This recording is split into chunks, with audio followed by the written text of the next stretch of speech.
तो गाइस कैसे हैं आप सब लोग। द बुक ऑफ एस्पर के एपिसोड 587 के साथ हाजिर हो। तो लास्ट एपिसोड के एंड पे हमने देखा था कि जिलिन हमारे ज़ूफैन के पास आता है और आकर जानने की कोशिश करता है कि ज़ूफैन के पास कौन से सेक्रेट बीस्ट की पावर्स है, लेकिन हमारा ज़ूफैन बहुत ज्यादा काशियस होता है और उसे कुछ भी नहीं बताता, जबकि जिलिन भी उसे अपने बारे में नहीं बताता। इसी के साथ ही दूसरी तरफ से वो किंग से कहता है कि जूनियर ब्रदर जल्दी से वापस आ जाओ क्योंकि हमारे सेक्टर की फाइट स्टार्ट होने वाली है, अब आ जाओ। तो इसी के साथ ही वो कहता है ठीक है मुझे यहाँ से जाना होगा। मुझे लगता है कि तुम यहाँ पर मुझे नहीं बताना चाहते कि तुम्हारे पास कौन से सेक्रेट बीस्ट की पावर्स हैं, लेकिन चाहे जो भी हो इससे क्या फर्क पड़ता है क्योंकि बहुत ही जल्दी यहाँ पर मुझे पता चल ही जाएगा जब हम लोग वहां पर अरीना में एक दूसरे के साथ पंचेस करेंगे। जब एक दूसरे के साथ पंचेस टकराएंगे तो उस वक्त मुझे पता चल ही जाएगा कि कौन सी पावर्स तुम्हारे पास हैं। इसी के साथ जेलिन जाते हुए से कहता है कि मैं तुम्हें एक और टिप देना चाहता हूँ कि तुम्हें यहाँ पर एल्केमी और अरेज के बारे में काफी कुछ पता है और मैं तुम्हें बता दूं कि मुझे भी एल्केमी और अरेज के बारे में सब कुछ पता है। और इसी के साथ ही जेलिन वहां पर से बड़ी तेजी के साथ वहां पर दूसरी तरफ चला जाता है। तो हमारा ज़ूफैन जो होता है उसकी स्पीड को देखकर बहुत ज्यादा हैरान होता है कि इतनी स्पीड के साथ यहाँ से वहां पर कैसे पहुंच गया।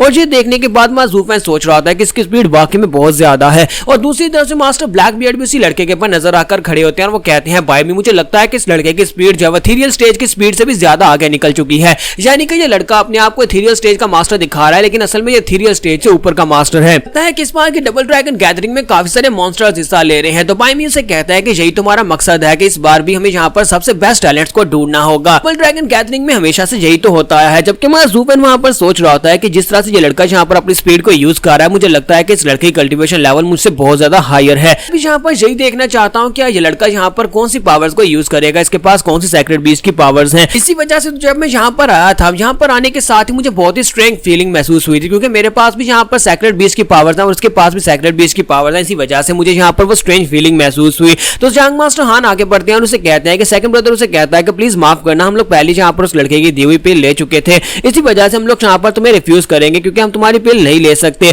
तुम्हारा ज़ूफैन कहता है कि हाँ मैं इस बात को समझ सकता हूँ अब यहाँ पर और क्या ही किया जा सकता है। मुझे लगता है कि वो लड़का सिर्फ और सिर्फ मुझे यहाँ पर गुस्सा दिलाने के लिए सब कुछ कर रहा था क्योंकि वो यहाँ पर मुझसे फाइट करने वाला है, इसी वजह से मुझे गुस्सा दिला रहा था। लेकिन कोई बात नहीं, वैसे भी यहाँ पर एक 11th ग्रेड की पिल जो है वो 10th ग्रेड की पिल से ज्यादा ही अच्छे से काम करेगी। तुम लोग यहाँ पर 11th ग्रेड की पिल के साथ अब काम चला लो, मेरी 10th ग्रेड की पिल अगर नहीं चाहिए तो कोई मसला नहीं है। तो सेकंड यंग मास्टर हान उसे कहता है कि तुम तो वाकई में बहुत ही अच्छे इंसान हो, पहले हमें ऐसा लगा था कि तुम यहाँ पर हमारी मदद नहीं करोगे क्योंकि तुमने तो उसकी ये हालत की है, इसी वजह से हमें तुम्हारे पर भरोसा नहीं था और हमने उस लड़के से ये पिल ले ली। ज़ूफैन आके पड़ता है, उसका हाथ पकड़ता है और उसे कहता है कि ब्रदर हान तुम्हें यहाँ पर इस तरह की बात नहीं करनी चाहिए, तुम्हें यहाँ पर मेरी अपीयरेंस को देखकर ये नहीं कहना चाहिए कि मैं यहाँ पर ऐसा करूंगा या ऐसा नहीं करूंगा। मैं तो यहाँ पर तुम्हारे ब्रदर जुनफैंग की बहुत ज्यादा रिस्पेक्ट करता हूँ, उसने वहां पर जो कुछ भी किया उसकी वजह से मैं उसकी बहुत ज्यादा इज्जत करता हूँ। और तुमने देखा ही होगा कि वहां पर अरीना में हम दोनों ने एक साथ कदम अंदर रखा था क्योंकि मैं उसकी बहुत ज्यादा रिस्पेक्ट कर रहा हूँ, इसी वजह से इसकी बहादुरी और हार्डवर्क बहुत ज्यादा पसंद आया है। तो सेकंड यंग मास्टर हान उसे कहता है कि ब्रदर सू तुम वाकई में बहुत ज्यादा कमाल के इंसान हो,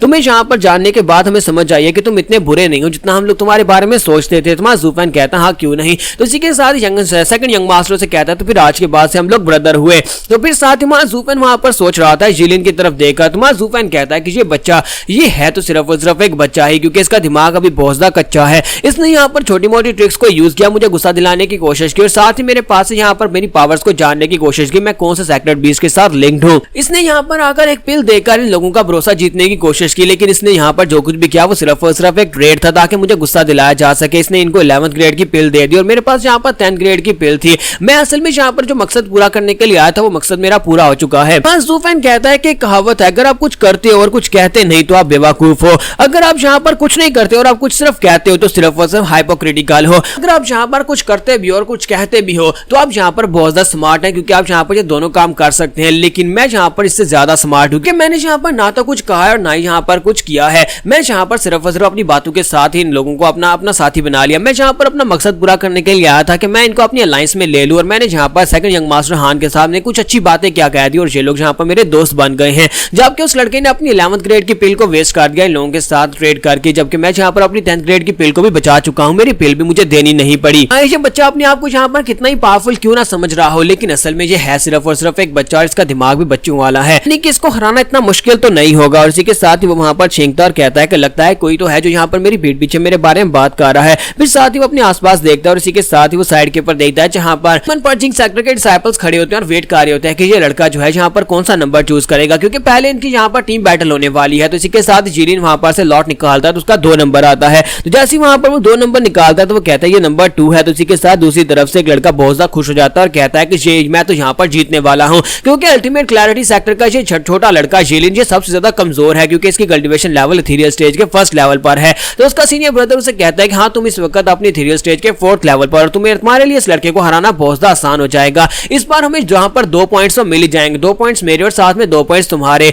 तुम इस लड़के को बड़ी आसानी से हरा दोगे। तो वो कहता है हाँ क्यों नहीं मैं इस लड़के को हरा दूंगा। जबकि दूसरी तरफ से वो किंग सोच रहा होता है कि इन बेवकूफों को क्या पता कि यहाँ पर इनका सामना किसके साथ होने वाला है। अगर डीमन स्कीमिंग सेक्टर में वहां पर ज़ू फैन एक छुपा हुआ मॉन्स्टर है, तो इसी तरह जिलिन हमारे सेक्टर की तरफ से एक छुपा हुआ मॉन्स्टर है। इन बेचारों को अंदाजा भी नहीं है कि इन सभी लोगों के साथ यहाँ पर क्या होने वाला है। और इसी के साथ ही जिलिन आगे बढ़ता है और उनसे कहता है क्या तुम लोग यहाँ पर मेरा मजाक उड़ा रहे हो? तो वो कहते हैं हम तुम्हारा मजाक उड़ा रहे हैं, और इस बात से क्या फर्क पड़ता है? क्या तुम्हें नहीं लगता कि ग्रैंड अल्टीमेट क्लैरिटी सेक्टर के लोगों को यहाँ पर तुम्हारे जैसे एक फ्रेश चूजे को यहाँ पर लेकर नहीं आना चाहिए था, क्योंकि तुम्हारी कल्टीवेशन लेवल इथेरियल स्टेज के फर्स्ट लेवल पर है। क्या उनके पास और कल्टीवेटर्स नहीं थे जो तुम्हें उठाकर इस कल्टीवेशन कंपटीशन में ले आए हैं? और इसी के साथ उनमें से एक लड़का कहता है कि यहाँ पर तुमने इसकी स्पीड देखी ना, इसके पास काफी अच्छी स्पीड है, इसका मतलब यह है कि इसके पास कम से कम कुछ तो है। तो इसी के साथ वो फिर से मजाक उड़ाना शुरू कर देते हैं और कहते हैं हाँ लेकिन इस स्पीड का ये करेगा क्या, क्योंकि अरीना के ऊपर तो बहुत ही कम जगह होती है, वहां पर अपनी स्पीड के साथ ये क्या ही उखाड़ लेगा, कहां पर भागकर जा पाएगा। हाँ अगर यहाँ पर टीम बैटल होती तो फिर बात अलग थी, ये जाकर किसी कोने में छुप सकता था अपनी स्पीड को यूज करते हुए।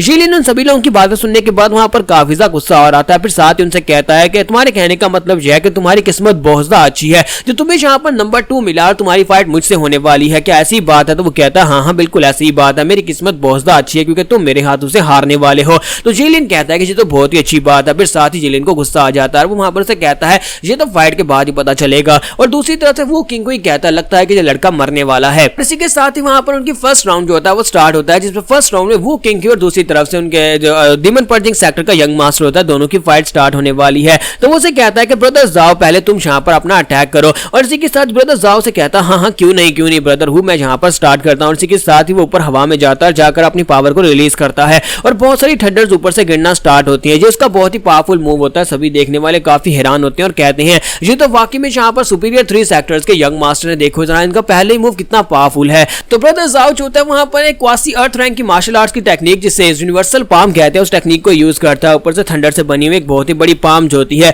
वो नीचे की तरफ वो किंग की तरफ आगे बढ़ती है। तो यहाँ पर हमारी एपिसोड 587 का एंड हो जाता है। तो नेक्स्ट एपिसोड में हम लोग जिलिन की फाइट देख पाएंगे। तो एपिसोड की एक्सप्लेनेशन अच्छी लगी हो तो कमेंट करके जरूर बताइएगा, वीडियो को लाइक करना मत भूलिएगा। Thank you.